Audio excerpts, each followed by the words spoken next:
और अब भगवान चलते चलते, एक मुनि है सरभंग ऋषि, क्या नाम है?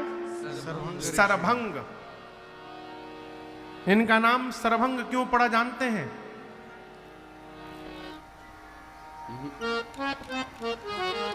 सरभंग मुनि तपस्या कर रहे थे। इनकी तपस्या को देख के इंद्र डरा गए। इंद्र को लगा कहीं हमारे इंद्रासन न ले ले ये, तो उनके तपस्या को भंग करने के लिए इंद्र ने बाण चला दिया। सर यानी बाण। जब बाण चलाया तो सरभंग मुनि एक तिनका लिए और तिनका जैसे बाण पर छोड़े, इंद्र का बाण 2 भाग में टूट गया हो। उसी दिन से इनका नाम सरभंग पड़ा। सरभंग मुनि इतनी तपस्या कर लिए थे, इतना पुण्य एकत्रित कर लिए थे कि ब्रह्मा जी ने ब्रह्मलोक से विमान भेजा था अपने दूतों को देकर कि जाओ सरभंग मुनि को विमान पर बिठा कर लाओ, उनको इंद्र बनाया जाएगा।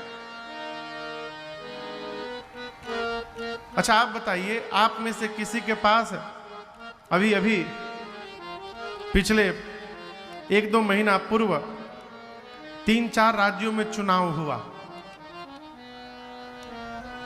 छत्तीसगढ़ में,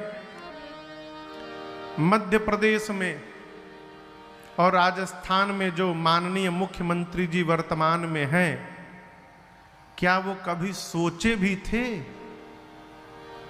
इलेक्शन जीतने के बाद भी कि हम मुख्यमंत्री बनने वाले हैं? कल्पना करिए, यदि आप में से किसी को पता चल जाए कि आपको किसी राज्य का मुख्यमंत्री बनना है, आप नाचेंगे कि नहीं?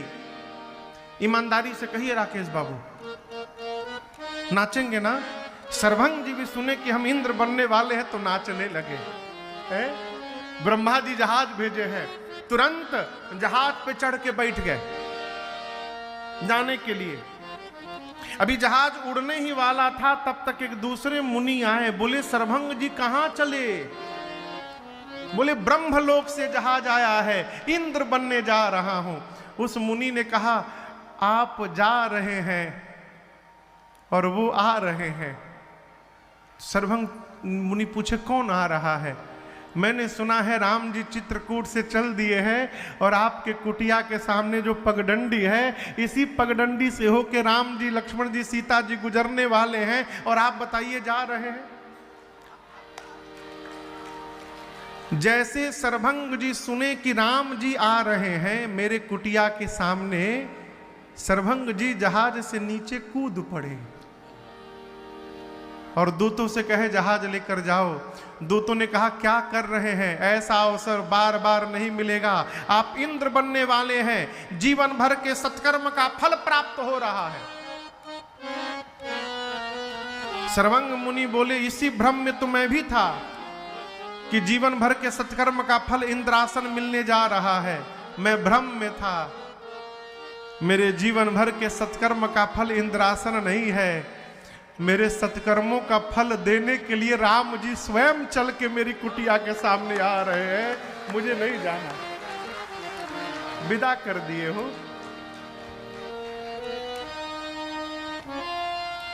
आपको एक बात बताऊं, सरभंग जी जहाज तो चला गया,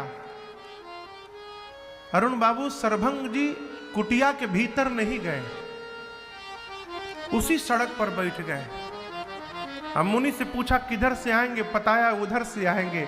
वहीं बैठकर कई दिनों तक एक ही काम, चितवत पंथ रहेऊ दीन रात्रि, चितवत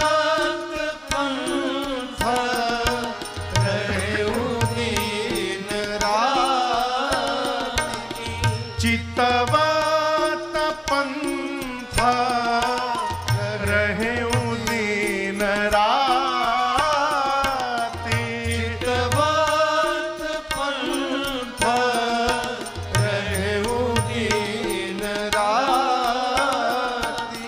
अब प्रभु देखी जुड़ानी छाती, अब प्रभु देखी जुड़ानी छाती, नाथा सकल साधन में ही,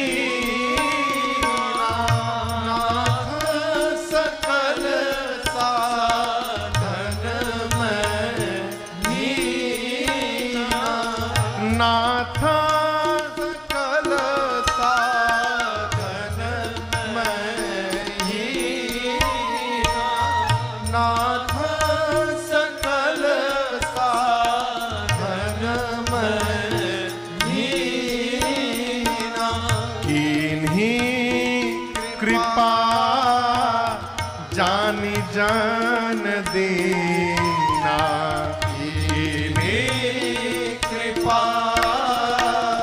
जान जान देना, किन्हीं कृपा जान जान देना, किन्हीं कृपा जान जान देना।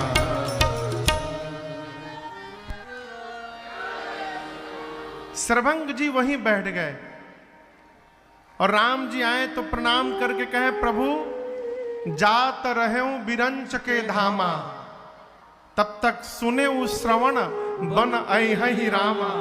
जैसे सुनाई पड़ा प्रभु जहाज से उतर गया और आपके लिए मैं आश्रम के भीतर भी नहीं गया हूं नाथ, दिन रात यहीं बैठकर रास्ता देखता रहा, आज आपके श्री चरणों का दर्शन प्राप्त हुआ, मेरा हृदय जुड़ा गया प्रभु आज। अब प्रभु देखी जुड़ानी छाती। राम लक्ष्मण सीता मैया खड़े हैं, आश्रम के भीतर भी नहीं ले गए। सरभंग जी वहीं भगवान को खड़े होकर और हाथ जोड़कर बोले, प्रभु एक बात कहूं, संसार मुझे मुनि कहे चाहे कुछ भी कहे, देखिए हर व्यक्ति अपने बारे में ठीक से जानता है। संसार आपको भले कुछ भी कहे, लेकिन हर मनुष्य अपने बारे में जानता है कि वो क्या है। सरभंग जी कहते, प्रभु लोग मुझे मुनि कहे चाहे कुछ भी कहे, लेकिन मैं अपने बारे में जानता हूं नाथ, मैंने जीवन में ऐसा कोई कर्म नहीं किया है प्रभु कि इस सरभंग को आपका दर्शन प्राप्त होना चाहिए। मैंने कोई कर्म ऐसा नहीं किया नाथ, सकल साधन में ही ना, मैंने कोई साधन नहीं किया है, कोई भजन नहीं किया है। अब आप पूछेंगे कि उसके बाद भी आपका दर्शन कैसे मिला, तो ये मेरे कर्म का परिणाम नहीं है प्रभु, ये आपकी अकारण करुणा करने के परिणाम से मुझे दर्शन मिला है। आपने अपनी ओर से दर्शन दिया है, आपने अपना जन जानकर मुझे कृतार्थ किया प्रभु। प्रभु एक बात बोले, जब तक मैं कहूं नहीं आप यहां से कहीं जाइएगा मत। राम जी बोले कहीं नहीं जाएंगे। भगवान को खड़ा करके सरभंग जी लगे भागने, कभी इस दिशा में जाते लकड़ियों को ला के रखते, कभी उस दिशा में जाते लकड़ियों का ढेर ला के रखते। इस प्रकार बहुत सारी लकड़ियों को एकत्रित करके और राम जी के सामने सरभंग जी अपने हाथों से अपनी चिता सजाने लगे। अपनी पूरी चिता सजाकर और चिता के ऊपर चढ़ के बैठ गए। लक्ष्मण जी से बोले, उस कमंडल से थोड़ा मेरे हाथ में पानी दे देंगे। लक्ष्मण जी ने सरभंग जी के हाथ में जल दिया और जैसे जल आया, सरभंग जी ने कहा, प्रभु जीवन में जितना मैंने जप किया है, जो भी मैंने भजन किया है, जितनी तपस्या की है, मेरे जीवन के द्वारा किए हुए सत्कर्मों से उत्पन्न जितने पुण्य फल हैं, मैं अपने जीवन का सारा पुण्य आज आपको साक्षी मानकर आपके चरणों में समर्पित करता हूं। प्रभु आपको समर्पित करता हूं। अपने जीवन का सारा पुण्य सरभंग जी ने भगवान को अर्पित किया और कहा प्रभु एक वरदान चाहिए।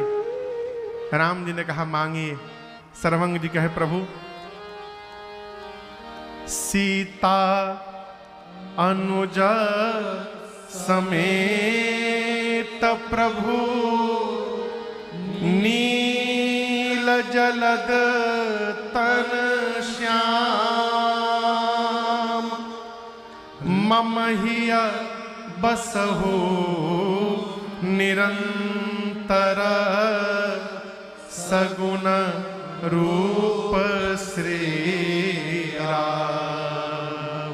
प्रभु सीता जी और लक्ष्मण जी के साथ आप इसी प्रकार सांवले स्वरूप में मेरे हृदय में इस सगुण रूप में निरंतर वास करते रहिए प्रभु, इसके अलावा हमें आपसे कुछ नहीं चाहिए। भगवान ने कहा तथास्तु, दिया आपको।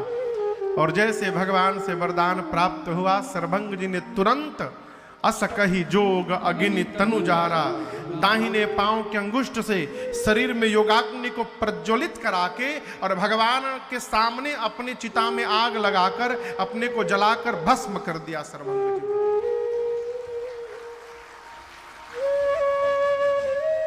देखिए भगवान को देख लेने के बाद कोई कार्य शेष नहीं बचता। क्षमा करिएगा, हम लोगों को कई लोग मिलते हैं, कहते हैं महाराज हमको भगवान ने दर्शन दिया है। हमको ही समझ में नहीं आता कि दर्शन मिलने के बाद 5-5 बीघा खेत रजिस्ट्री होता।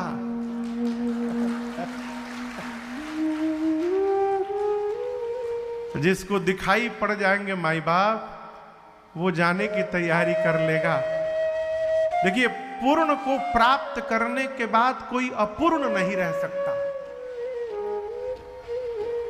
जिसको भगवान दिखाई पड़ जाएंगे उसके लिए संसार हेरा जाएगा। जेहि जाने जग जाई हेराई, फिर वो भगवाने में मगन हो ही जाएगा। हमारे कलकत्ता में हमारे पूज्य पिताजी के एक मित्र थे, सुपर फास्ट रेलवे के ट्रेन के ड्राइवर थे, सुपर फास्ट ट्रेन चलाते थे, जूता चप्पल नहीं पहनते थे। और आपको बतावें भोला सिंह नाम था उनका। हाँ, सब लोग उनको भगत जी कहते थे। ट्रेन के इंजन में बैठ करके और डैशबोर्ड पर राम जी की फोटो रख देते थे, इंजन चालू कर देते थे और जहां तक जाना होता था एक ही वाक्य कहते थे, राम जी तू ही देखी हो, हम नहीं देखत। सिग्नलवा देखिए हे राम जी लाल बाकी हरिहर बा, तू ही ब्रेक लगाई हो, हम कुछ जानत नहीं खी, तुहरे चलावे के बा हे राम जी देखत रही हो, सिग्नलवा ना छूट जाओ कोनो। करते सब वही थे, लेकिन यही बोलते जाते थे और यही बोलते आते थे। अंतिम क्षणों में ये स्थिति हो गई कि उनको दर्शन प्राप्त होने लगा। किशोरी जी का, रघुनाथ जी का जब दर्शन मिले तो मूर्छित हो जाए तो घर वाले उठाकर अस्पताल में भर्ती कर दे। सुई हुई लगे तब होश आवे तो लगे चिल्लाने, मुझे क्यों बाहर निकाल लिए तुम लोग, मैं अपने सरकार के चरणों में बैठा हुआ था, उनका दर्शन कर रहा था। ऐसे महापुरुष